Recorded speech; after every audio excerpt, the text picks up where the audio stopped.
And at that time, many of his disciples went back and walked no more with him. And Jesus said unto the 12, will you also go away? That's John 6, verse 66 and verse 67. Jesus in one afternoon, one day, saw all his disciples walk away from him. Just before he went to the cross. 12 were left, and even by verses 70 of John 6, he said, one of you have a devil, and he spake of Judas. So he was left with 11.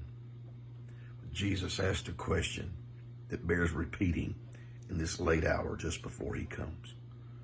Will you also go astray?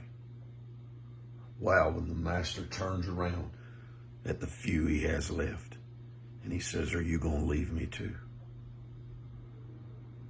Friend, hear the call of God today. Jesus is asking that question. Are you going to be remembered for leaving me? It said they went back in verse 66 of John 6. I call it the 666 of John. It said they walked no more with him. Friend, can you afford to keep going back? Can you afford to go away from him? These people never made it back to him. They missed eternity with Jesus. Can you afford to keep going back?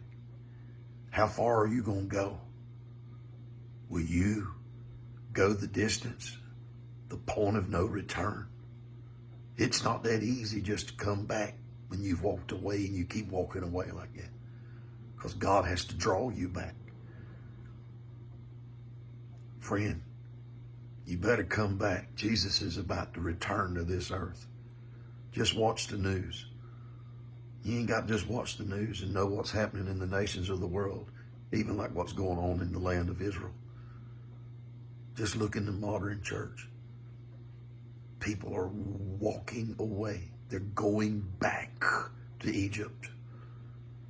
And some are never returning. Jesus is asking you today, will you also go away?